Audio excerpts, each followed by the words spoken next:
My fellow Canadians, I recognize that we are on the traditional territory of the Algonquin and Anishinaabe First Nations.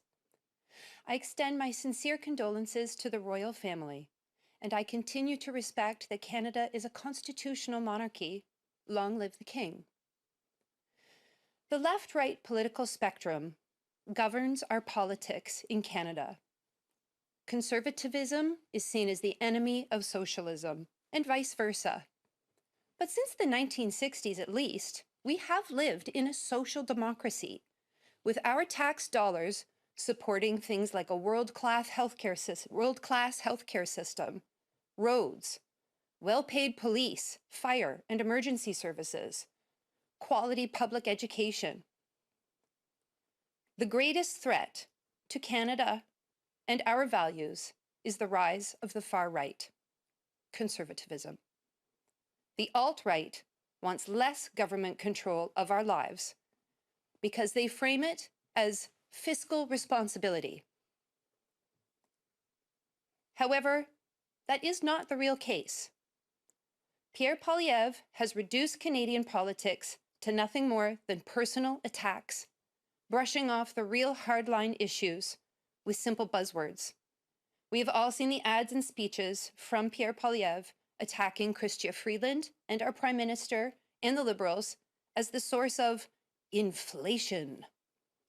However, Canadians need to realize that our new Conservative leader and his boss, Stephen Harper, are directly responsible for the free trade agreements that put our nation at a severe disadvantage in international economic systems. One example would be the FIPA agreement that Pierre and Poilievre approved.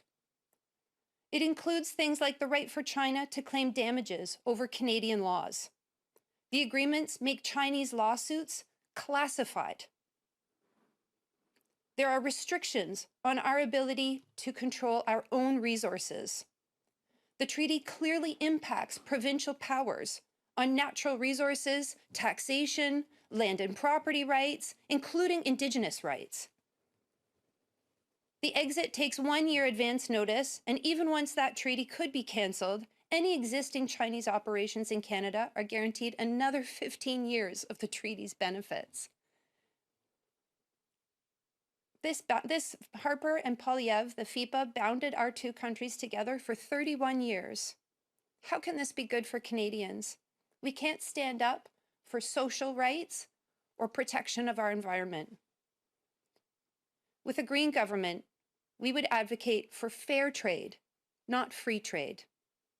As a Green, I will always promote fair trade, not free trade. Canada is a wealthy nation, and our people shouldn't suffer Pierre or Trudeau's policies that make life more expensive for everyone, that prop up corporations and kleptocracies that threaten our air, our water, our soil, our future. Pierre Poilievre represents a style of politics that uses fear and anger to whip up the emotions of his followers. That is not the Canada I know and love. I call upon my Conservative fellow Canadians to look upon your neighbors with love, because our system is so fragile right now. Here in Ontario, we had an election where less than 40% of the electorate turned out.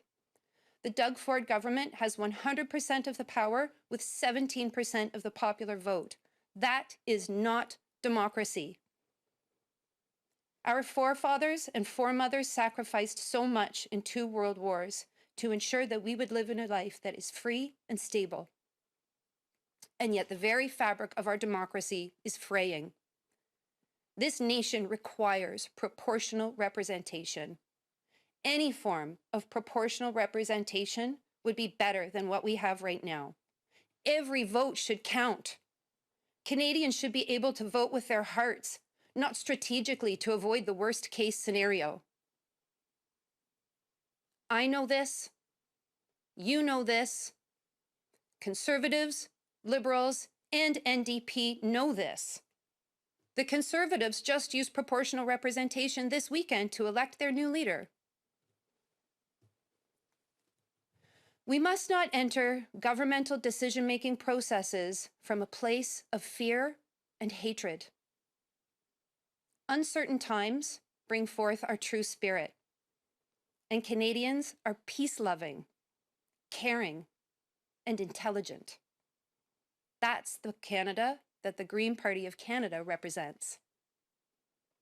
I would like to call upon Brandon Russell, Ottawa City Council candidate of Somerset Ward in downtown Ottawa, to share his experiences dealing with the alt-right so-called Freedom Convoy led by Pierre Poilievre this year. Thank you, Sarah, for the introduction and the opportunity to be here today and share the needs and concerns of Somerset Ward residents here on the national stage. My name is Brandon Russell. I've worked behind the scenes in politics for the last 7 years, and I could not be more honored to be here today. The people of Somerset Ward right here in downtown Ottawa have gone through not one, not two, but 3 separate instances of these so-called freedom convoys over the last 6 to 8 months. I want to share a personal story and experience with all of you that I went through during these separate events. I still remember back in April when I was sitting in my campaign office on Bank Street when I heard the trucker convoy was back in full swing in the form of motorcycles right here in downtown Ottawa. After remembering the horrors back earlier this year with the trucker convoy, I was terrified. Our community was terrified. However, when I saw Pierre Poilievre was encouraging these people, marching with them, and helping them honk their horns to rupture the eardrum of my constituents, I wasn't just terrified, I was furious. I was outraged, and so were the people of this community. Much like I was that night when over 68% of Conservatives in this country elected him and his hatred to be the next leader of their party. Make no mistake, alt-right and far-right conservatism and fascism is on the rise in this country. The assumption of American-style media and the US's values being shoved down the throats of Canadians is not helpful, it's not healthy, and it harms our country and its people. Again, I would like to thank Sarah for allowing me to be here today. As a gay man in this country, I feel blessed. There are countries in the world where I couldn't even say that in the streets, let alone the halls of Parliament. However, make no mistake, with the rise of far-right conservatism, queer people across this country are far from safe. With a growing movement led by the alt-right to deny LGBTQ2IAS+ people of their rights to get married, their right to adopt, their right to be together and start a family.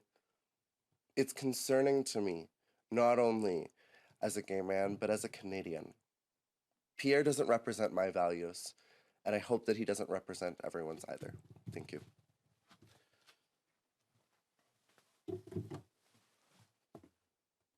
Est-ce qu'il y a quelques questions?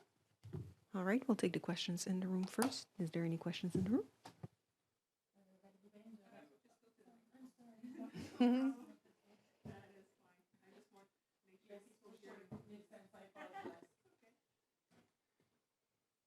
Bonjour, Valérie Bain de Radio-Canada. Peut-être résumer ce que vous avez dit rapidement en français par rapport à l'élection, à la nomination de M. Poilievre? Oui, je suis vous comprendre. Je peux vous comprendre et ma français est comme ci, comme ça. Alors, j'utilise anglais pour la plupart. Et aujourd'hui, seulement anglais. Okay. Mais au futur, bien sûr, en français. Okay.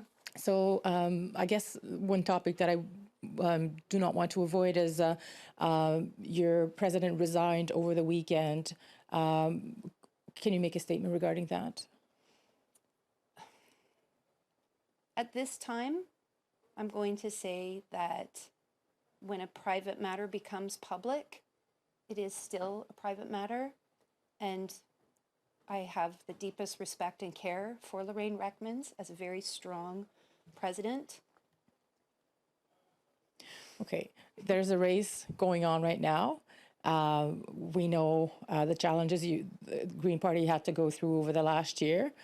How do you see this going as you were hoping, or probably still hoping, to make better numbers? This is like, doesn't seem to be going in the right direction. Well, I have a platform that includes talking about nuclear disarmament, that includes talking about telling Canadians the truth about our government's push for small modular nuclear reactors, about good relations with Indigenous nations, about the rise of the alt-right. These are big issues. I'm a school teacher from Northern Ontario, and I'm taking on all of these actors while my party appears to be falling apart around me. But from the Greens that I've spoken with since the race started, I know that our movement is still strong here in Canada. It's still strong in communities, and it is definitely still strong globally. And we'll go to the next question. Sorry. Good morning, Jeff Levine with iPolitics.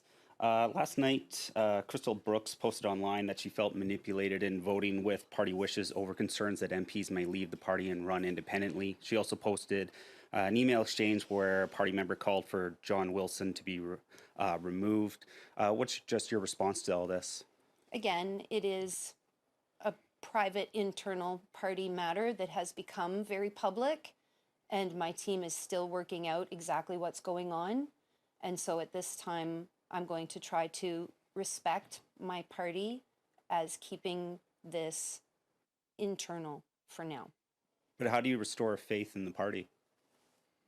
I'm doing my best to present the public face of the Green Party of Canada as being ecologically wise, nonviolent, respect for diversity, and being advocates for participatory democracy. How are you ensuring grassroots, though, are getting their voices heard, though? That's a great question, and my platform will be revealed this week. Yeah, I have a lot to say about that. Next question online, David Thurton. Hi, good morning. Can you hear me? Yes. Okay, thanks so much. I guess I mean I have to circle back to my colleague from iPolitics and kind of ask, you know, this is pretty public right now. Two sitting Green MPs threatened to leave the party. I mean, that's pretty serious. So can you tell us what is your reaction to that threat that they were willing to leave the party over this issue of suspending the leadership race? That's a good question, David. In my opening statement, I talked at the beginning of the race, my first speech here, I talked about how in environmental movements, if we feel like we're losing our ecosystems, we're losing the race against the climate crisis, sometimes we turn inwards and we hurt each other, and Greens are hurting each other right now. I want to be a force for peace, not only in the world, but within my own party, and I'm doing my best. The last time you were in the National Press Theatre, you said that the outgoing president was uninformed. And speaking with her, Rekmans took great offense to that. Do you want to clarify what you meant by uninformed?